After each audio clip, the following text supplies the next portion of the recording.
put around £150 into that category each month to save for my Australia holiday. So I ended up going to Sydney, Brisbane and Melbourne, and I spent around 2.5 to 3k, and if you haven't already, be sure to check out those vlogs. So now the really fun part, I'm going to talk about my long-term savings, which is the 20% of the 50-20-30 rule. So it's always been my dream to have a house, so my savings are me saving for a house. But obviously a lot of people have different savings for different things. Maybe people are using these long-term savings for a car or something like that. But for me personally, I'm saving for a house. So I'm being a bit extreme here because in the 50-20-30 rule, the 20 is meant to be all of your long-term savings, including your pension. But I'm saving an extra 20% on top of that. So out of the 27k salary, 20% would be £450 per month going into my savings. So at the end of the year, I should have £5,400. Obviously, as I mentioned before, I actually ended up spending 2.5 to 3k on my Australia holiday.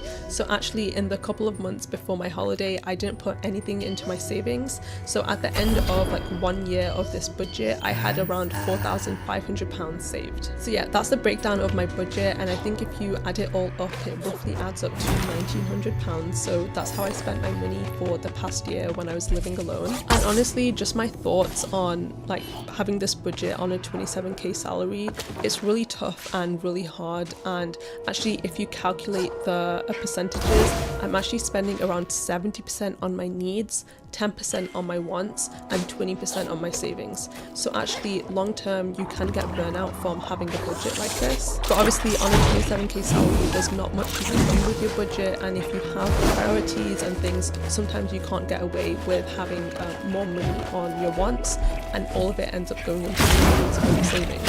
So I lived like this for 1 year. I rented out an apartment and lived by myself on this salary, but obviously it was a short-term thing for me, and I knew that in the long term I would get a higher salary and I would be moving back home to live with my family. So I think that's one of the reasons why I managed to live on this budget, but otherwise I think I would have found it really difficult. So what do I do with the £4,500 at the end of the year once I've saved it up? I basically stick most of it into a LISA, which is a lifetime ISA. If you guys haven't heard of that, it's basically a scheme set up by the government to help people buy houses. So I put in around £4,000, which is the maximum, every year. And then the extra savings that I have, I literally just stick it into Vanguard, into a normal ISA. This is the budget that I've lived on for the last year. Obviously my budget now is a bit different because I'm living at home and actually my salary has changed. I hope this video was interesting to watch, and I'm so interested to hear what you guys think about my budget, so let me know in the comments. I think I'll end the video here, so thanks everyone for watching. Make sure to like and subscribe, and I'll see you in the next video.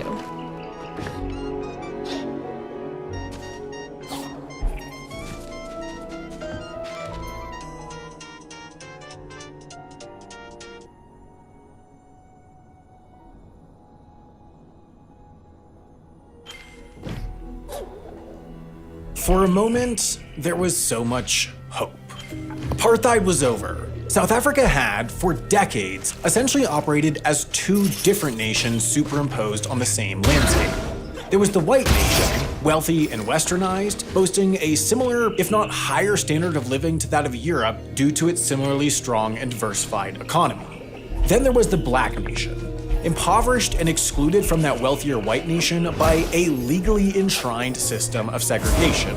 It felt like Europeans had just built an insular outpost in Africa. That's to say, it felt like what it was. But finally, following decades of internal struggle and mounting international pressure that reached a climax with the waning need for an African anti-Soviet ally, the nation's new president announced the release of apartheid-era political prisoners. Most of these prisoners were members of the African National Congress, the strongest anti-apartheid force, including the famed and beloved Nelson Mandela. As time marched forward, Mandela negotiated with the existing government to ensure a peaceful transition, something some thought impossible as these structures of apartheid were stripped away. Then, in South Africa's first truly democratic election, the most symbolic moment yet, Nelson Mandela, the former prisoner, was elected President of South Africa. In the view of most, at that moment, South Africa was brimming with potential. It had massive mineral wealth, it had a diversified economy, it had a large, highly educated workforce. As the continent rose, the world hoped and believed that South Africa could be the poster child of the potential of African economic and human development. If the white and black nations could truly integrate into one, the country was well on its way towards being considered a social and economic equivalent to, say, New Zealand, another former British colony in the Southern Hemisphere that managed to transition into a self-sufficient, high-income, multicultural society. Crucial to this, perhaps the greatest task that Mandela and his ANC party was faced with was how to build a black middle class. The legally enshrined systems of segregation were easy to do away with. They could be reversed in an instant, but what was left was a massive population trapped in the cycle of poverty. Simultaneously, there was the wealthy white population at the center of the current economic system who would not tolerate a simple redistribution of wealth. So the ANC had to thread the needle, correct for historical wrongs while maintaining most of the status quo. Initially, they were fairly successful at this. The beginnings came naturally as Black Party members moved into many of the stable, well-compensated public sector jobs previously held by the white minority. Then the trend permeated elsewhere as qualified individuals excluded only due to the color of their skin entered every other newly desegregated profession. Formerly impoverished townships like Soweto metamorphosed from slums into sprawling suburban neighborhoods filled with rows of single-family homes and ample assortments of upscale restaurants and bars. And crucially, this wasn't due to wealth moving in, but rather wealth being built. The white population of Soweto stayed at just a fraction of a percent. More broadly, nationwide, according to one study's definition, the black middle class grew from just 1.7 million in 2004 to 4.2 million just 8 years later.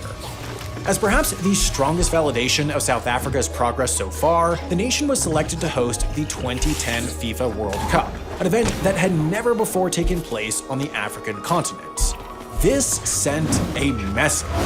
It said that, of anywhere in Africa, South Africa was the place most capable of hosting the world's second highest profile sporting event. Inevitably, naysayers arose. They said the nation couldn't possibly build the stadiums in time, then when they did, they said the stadiums were shoddy and would crumble apart, then when they didn't, they said that fans wouldn't possibly show up, fearful for their lives in crime-riddled South African streets, but they certainly did.